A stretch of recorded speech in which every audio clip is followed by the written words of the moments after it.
ہادی و رہنما ہمارے علماء، ہو کبھی درپیش جو کوئی مسئلہ، پوچھ لیں حاضر ہوں ہم ان کی بارگاہ۔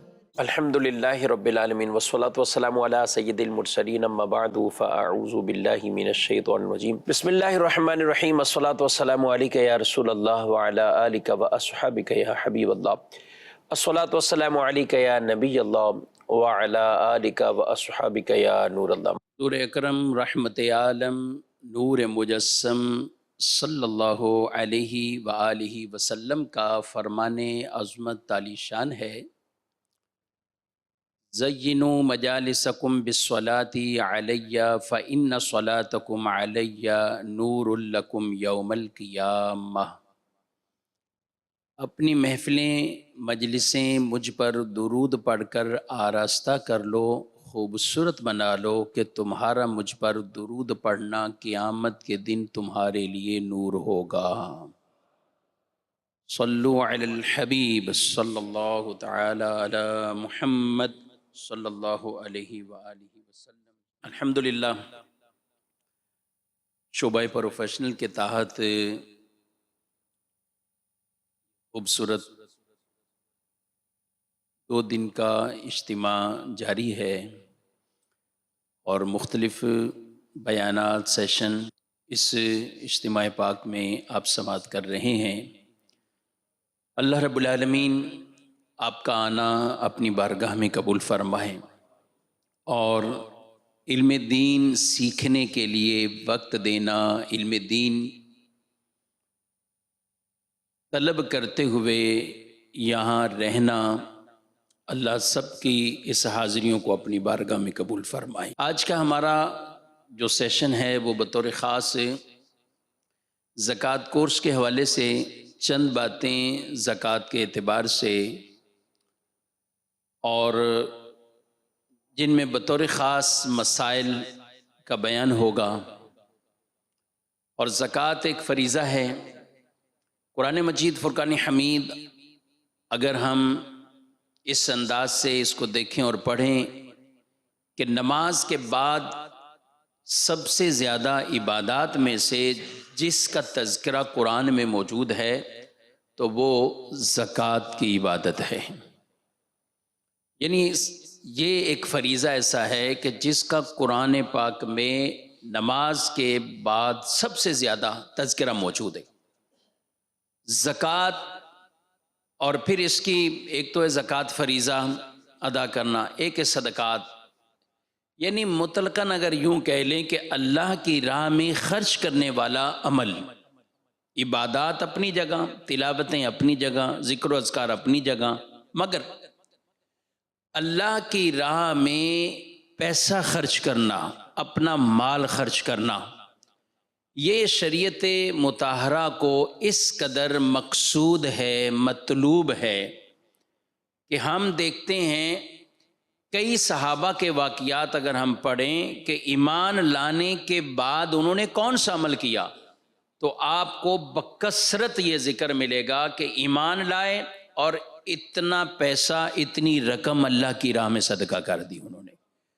اس لیے صحابہ اکرام علیہ مردوان کی بھی جہاں شانیں اللہ نے قرآن مجید فرقان حمید میں بیان فرمائی ہیں، وہاں یہ والا پہلو بھی بطور خاص بیان کیا ہے کہ جو اللہ کی راہ میں اپنے اموال کو خرچ کرتے ہیں۔ لا یستوی منکم من انفق من قبل الفتح وقاتل اولئک اعظم درجۃ من الذین انفقوا من بعد وقاتلوا۔ ارشاد فرمایا صحابہ کرام علی مردوان کے حوالے سے کہ تم میں سب برابر نہیں، کہ جنہوں نے فتح مکہ سے پہلے اللہ کی راہ میں خرچ بھی کیا اور جہاد بھی کیا، فرمایا درجے میں وہ زیادہ ہیں کہ جنہوں نے فتح مکہ سے پہلے یہ دونوں کام کیے۔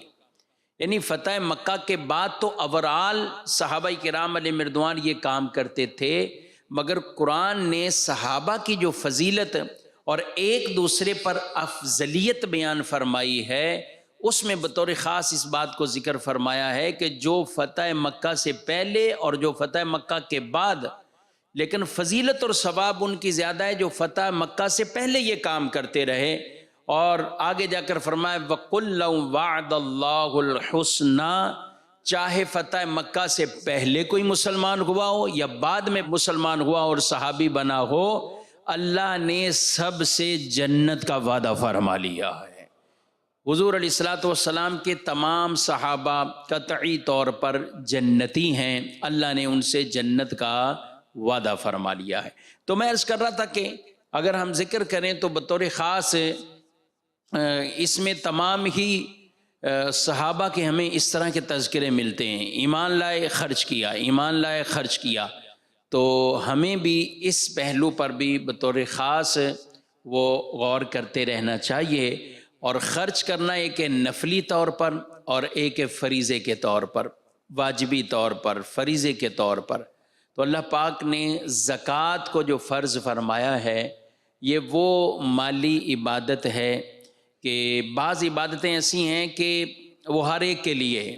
نماز پڑھنا، اس میں کوئی امیر غریب کی شرط نہیں ہے کہ امیر پڑھے غریب پڑھے، سب نے پڑھنی ہے.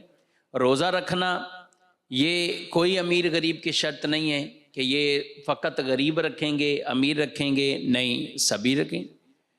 لیکن جب ہم دیکھتے ہیں دوسری عبادات کی طرف، وہ زکوٰۃ ہے یا حج بیت اللہ کا فریضہ ہے، تو اللہ پاک نے ہر ایک پر زکوٰۃ کو بھی اور حج کو بھی نہیں رکھا. لیکن جن کو یہ طاقت دی ہے، مال اور وسعت جن کو یہ ملی ہے، تو ان پر زکوٰۃ کا بھی فریضہ آتا ہے اور ان پر شرائط کے مطابق حج کا بھی فریضہ وہ عائد ہوتا ہے. کئی لوگ حج کے فریضے سے بھی وہ تاخیر کا سبب بنتے رہتے گئے.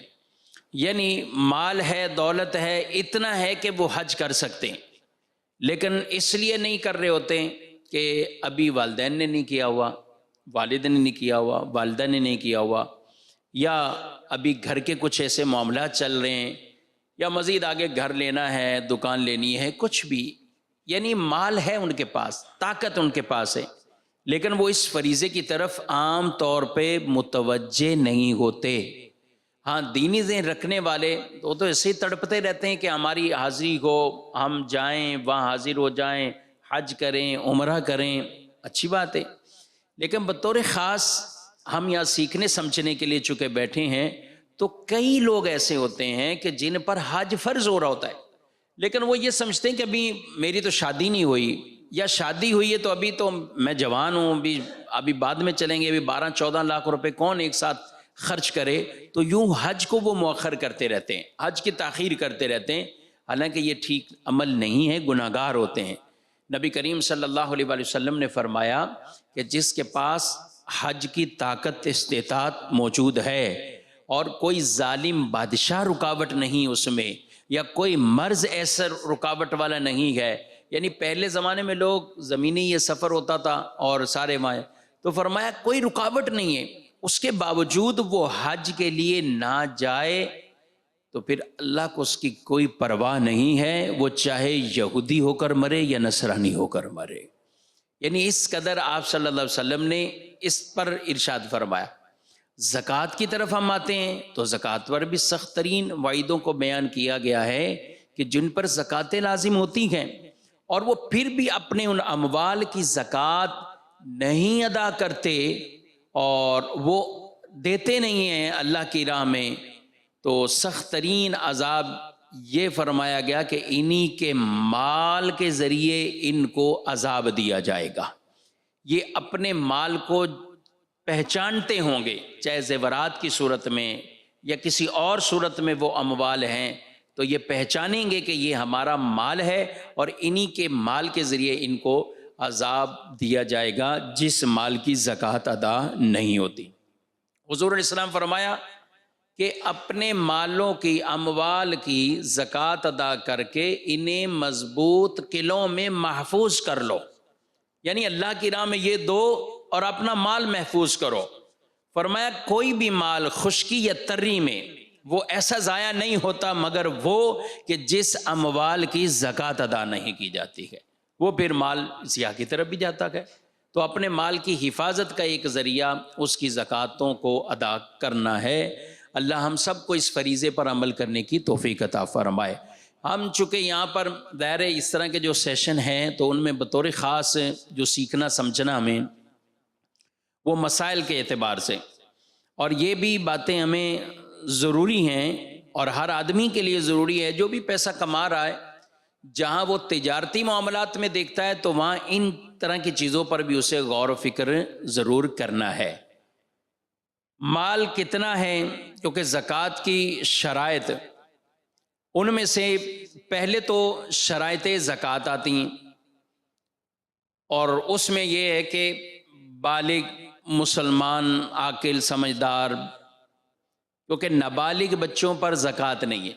نابالغ بچے کے پاس اپنی ملکیت میں جتنا بھی پیسہ کیوں نہ ہو، آپ کہیں گے نابالغ بچے کے پاس اتنا پیسہ آئے گا کہاں سے؟ بھی بعض صورتیں ہو سکتی ہیں، والد کا انتقال ہوا تو نابالغ بچہ ہے تو مالک تو بن جائے گا نا، جو اس کا وراثت میں سے حصہ ہے وہ مالک بن جائے گا۔ اسی طرح بہت سے لوگ ایسے ہوتے ہیں کہ ان کے ہاں بچپن سے شروع سے ہی بچوں کو لین دین بہت بڑے پیمانے پر ہوتا ہے، یعنی وہ ان کی عیدی اور نارمل پیدائش اور اس طرح کے معاملات اور خوشی عقیقہ سالگرہ جو بھی ہیں تو وہ ہزاروں کے حساب سے ایک دوسرے کو وہ دیتے رہتے، تو وہ بھی ہو سکتا ہے صاحب نصاب ہو جائے۔ تو نابالغ بچوں پر یہ شریعت نے مالی یہ والی عبادت نہیں رکھی، نہ اس کے اپنے مال پر خود زکوٰۃ، نہ اس کے والد کو کہا جائے گا کہ آپ بچے کی زکوٰۃ ادا کرو، ایسا نہیں ہے۔ شرائط میں سے مالک نصاب ہونا، مالک نصاب ہونا بیسک ہے، انشاءاللہ اس کو ہم آگے جو ہے وہ ذکر کریں گے۔ ایک شرط یہ بیان کی جاتی ہے کہ جو کچھ مال ہے اس پر سال گزرنا، یہ اہم ترین شرائط میں سے ایک شرط ہے، اور اس کو تقریباً ہمیں سمجھنے کی ضرورت ہے۔ مال پر سال گزرنا، ہمارے ہاں لوگ یہ سمجھتے ہیں کہ ہر مال پر الگ الگ سال گزرنا یہ ضروری ہے، حالانکہ یہ ضروری نہیں۔ اموال زکوٰۃ پر جو سال گزرنے کے لیے بیان کیا جاتا ہے، اس سے مراد یہ ہے کہ جب آپ پہلی دفعہ صاحب نصاب ہوئے اب سال دیکھا جائے گا۔ مثال کے طور پر ابھی یہ رجب شریف کا مہینہ ہے، 1445 سنہ ہجری رجب المرجب۔ اب کوئی شخص رجب کی کسی تاریخ پر وہ صاحب نصاب ہوا تو اب یہ اس کا سال شروع ہو چکا، اب یہ سال شروع ہو چکا اس کا۔ اچھا، اس میں اسلامی سال کو دیکھا جائے گا اور اسلامی تاریخوں کے اعتبار سے، یہ اس کو اسمی تاریخ کے اعتبار سے نہیں شمار کرنا۔ اور میں یہ کئی مرتبہ ہم عرض کرتے ہیں دارالتحل سنت کے پروگرام میں یا دارالتحل سنت میں، لوگوں میں ایک جو سب سے بڑی غلطی یہ ہے کہ کسی کو زکوٰۃ کا اپنا سال یاد ہی نہیں ہوتا الا ماشاءاللہ۔ یعنی ہم پوچھیں کہ آپ کا زکوٰۃ کا سال کون سا ہے، وہ بس ٹھیک ہے ہر سال دے دیتے ہیں۔ اچھا، کب آپ پر یعنی نکالنا ضروری ہے وہ تاریخ یاد نہیں۔ تو میں آپ کو کہوں گا، آپ میں سے جن کے جو لوگ ابھی صاحب نصاب ہو رہے ہیں اور جن کے بچے ہیں اور ابھی بلوغت کی عمر کو پہنچ رہے ہیں، تو کم از کم یہ تاریخ مینشن کر لیں، یعنی جب وہ بالغ بھی ہو اور اس کے پاس اموال زکوٰۃ میں سے صاحب نصاب بھی ہو چکا ہے، تو اب وہ اس کا سال شروع ہوگا وہاں سے، مطلقاً بالغ ہونے سے نہیں ہے، جب پیسہ بھی آپ پاس ہوگا۔ اب 24 رجب کی اگر ہم نے بات کی تو اب یہاں سے اس کا سال شروع ہوا، اب شعبان کا مہینہ آ گیا، آگے رمضان ہے۔ اب اگر یہ آدمی چاہے رجب یہ نصاب ہوا ہے میں رمضان میں ادا کر دوں، ادا کر دیں، اختیار رکھتا ہے یہ کہ یہ کر سکتا ہے، ادا کر دے، کیونکہ اس کی یہ زکوٰۃ ایڈوانس میں ہی شمار ہوگی۔ لیکن اس نے نہیں دی رمضان میں، اب شوال، ذوالقعدہ، ذوالحجہ، محرم، صفر، ربیع الاول، ربیع الاخر، جمادی الاولیٰ، جمادی الثانی، یہ سارے مہینے گزر گئے، اب آ گیا رجب، پھر آ گیا رجب۔ رجب کی 24 تاریخ پر یہ صاحب نصاب ہوا تھا اور اب بھی یہ چلتا ہوا آ رہا ہے، یعنی اسی کیٹیگری میں موجود ہے، مال مزید بڑھ گیا، ایسا نہیں ہوا کہ یہ بالکل نصاب ختم ہو گیا، تو یہ کہا جائے گا کہ سال پورا ہو گیا۔ اب اگر یہ چاہے 24 رجب سے آگے میں 25 رجب کر دوں یا میں رمضان کر دوں تو یہ اس کے لیے جائز نہیں ہوگا، کیونکہ اب زکوٰۃ کے معاملے میں یہ تاخیر ہوگی، زکوٰۃ کے معاملے میں اب کیا ہوگی؟ تاخیر ہوگی۔ یہ ہے سال گزرنا، اس دوران اس کا مال کم بھی ہو رہا تھا اور مال زیادہ بھی ہو رہا تھا، تو اس کو ہر مال کو یوں نہیں دیکھنا کہ یہ رمضان کے مہینے میں 5 لاکھ اماؤنٹ ہوئی تھی تو اب رمضان سے رمضان اس کا سال شروع ہے، ایسا نہیں ہے۔ اچھا یہ قربانی کے مہینے میں میرے پاس 2 لاکھ آئے تھے تو اب قربانی سے قربانی اس کا سال دیکھنا ہے، یہ نہیں، بلکہ اس کو جو ٹوٹل دیکھنا ہے وہ اس کا سال جو شروع ہے اور سال چلتا ہوا آ رہا ہے وہ رجب سے ہی شروع ہوا تھا، اب بیچ میں جو بھی اپ ڈاؤن ہوتا رہا وہ چلتا رہے گا سلسلہ یہاں تک کہ رجب میں اس کا سال پورا ہو جائے گا۔ تو سال گزرنا یہ ہے کہ جب یہ صاحب نصاب بنا تھا وہ اس کا اعتبار، اب اگلا سال پھر اگلا سال، تو اب اس کو نئے سرے سے اس کا سال ہر مال پر نہیں شمار کیا جائے گا، وہ ایک مرتبہ کا ہو گیا اور یہ صاحب نصاب ہی ہے، ایسا نہیں اس پر وقت آیا کہ پیسہ پورا ختم ہو گیا اور نصاب ہی اس کا چلا گیا ہو اور یہ بالکل زیرو پہ آ گیا، ایسا نہیں ہوا۔ تو یوں چلتا ہوا سلسلہ گیا، تو بقیہ کوئی تفصیل ڈیٹیل میں اس کے ہر مال کے لیے اس کو جانا یہ نہیں ہوگا، بس وہ جو اس کا سال شروع ہو گیا۔ اب لوگ غلطی کیا کرتے ہیں عام طور پہ، صاحب نصاب ہوئے رجب کے مہینے میں اور زکوٰۃ کب ادا کر رہے ہوتے ہیں؟ رمضان میں۔ اس کے 2 طریقے ہیں، ایک تو یہ کہ آپ رجب میں صاحب نصاب ہوئے اور آگے شعبان کا مہینہ تھا، آگے رمضان آ گیا، آپ نے رمضان میں زکوٰۃ نکال دی، اچھی بات ہے، کیونکہ یہ تو ابھی آپ کے مال پہ سال پورا نہیں ہوا، یہ ادا ہو گئی۔ اور ایک یہ ہے کہ آپ رجب میں صاحب نصاب ہوئے، اب آپ نے شعبان رمضان یہ بھی نکالا، اگلا پورے 12 مہینے گھوم کر پھر رجب آ گیا، اب آپ کہیں کہ میں رمضان میں دے دوں گا، تو بھئی یہ تو آپ سال سے زیادہ مؤخر کر رہے ہیں اس کو، یعنی سال پورا ہو گیا اب مزید اس میں تاخیر نہیں ہو سکتی، تو یوں یہ جائز نہیں ہوگا، یہ تاخیر کرنا اس میں جائز نہیں ہوگی۔ تو یہ بیسک چیز ہے، اس کو ہمیں ہر وقت پیش نظر رکھنی چاہیے۔ یہ ہیں شرائط زکوٰۃ کے حوالے سے۔ زکوٰۃ میں جب بھی ہم بات کریں تو 4 طرح کی چیزیں ہوتی ہیں، ایک ہے شرائط زکوٰۃ، یہ جو میں نے ابھی بتایا کہ آدمی صاحب نصاب ہو، سال گزر گیا ہو، بالغ ہو، اس طرح کی چیزیں۔ دوسری بات آتی اموال زکوٰۃ، کیا ہے؟ زکوٰۃ کے مال، زکوٰۃ کے مال۔ تیسری آئے گی نصاب زکوٰۃ، اس کو بطور خاص الگ سے بیان کر دیا تاکہ آسانی کے ساتھ یہ بات سمجھ آ جائے۔ اور چوتھی بات ہے مصارف زکوٰۃ، زکوٰۃ کہاں دینی۔ تو جس بھی بندے پر زکوٰۃ کے معاملات جو سیکھنا ہے تو یہ 4 طرح کی چیزیں مختلف انداز سے، زکوٰۃ کی شرائط، زکوٰۃ کے مال، نصاب اور مصارف، ان کو بطور خاص وہ سمجھنا بہت اہم اور ضروری ہوگا۔ یہ ہیں اموال زکوٰۃ۔ آپ دیکھ رہے ہیں اموال زکوٰۃ میں کن چیزوں پر زکوٰۃ لازم ہوتی ہے۔ اس میں لکھا ہوا ہے سونا، چاندی، کرنسی، پرائز بانڈ، مال تجارت، یہ ہے اموال زکوٰۃ۔ ایک اور ہے چرائی پر چھوٹے ہوئے جانور، لیکن وہ ابھی ہمارے زیر بحث نہیں ہے۔ ہر جانوروں پر زکوٰۃ نہیں ہوتی، وہ جانور جو عام چراگاہوں سے فری سال کا اکثر حصہ چر کر جن کے جانور گزارا کرتے ہیں، کھاتے پیتے ہیں، اور وہ اگر نصاب کو پہنچتے ہیں تو ان پر زکوٰۃ ہوتی ہے۔ اس میں بھی پھر آگے جانوروں کی تعداد بیان کی ہوئی ہے، وہ ایک الگ ہے۔ لیکن نارمل جو جانور ہیں جن کو خود چارہ ڈالتے ہیں، ان سے بھلے دودھ کا فائدہ اٹھاتے ہیں، ان پر زکوٰۃیں لازم نہیں ہیں۔ ہاں دودھ سے جو کچھ بچت ہو رہا ہے، جو معاملات ہیں، وہ ایک الگ ہے، نارمل اس سے زکوٰۃ لازم نہیں ہوتی۔ دوسری صورت وہ جانور جو مال تجارت ہوتے ہیں، یعنی جن کو آدمی خریدتا ہی بیچنے کی نیت سے کہ قربانی پہ بیچنے ہیں، اور کیٹل فارم لوگ چلاتے ہیں، تو یہ مال تجارت کے زمرے میں آتے ہیں، تو یوں پھر ان پر زکاتیں لازم ہوگی۔ عام اوورال ہم دیکھیں تو یہ 4 طرح کی چیزیں: سونا، چاندی، کرنسی، پرائز بانڈ، مال تجارت۔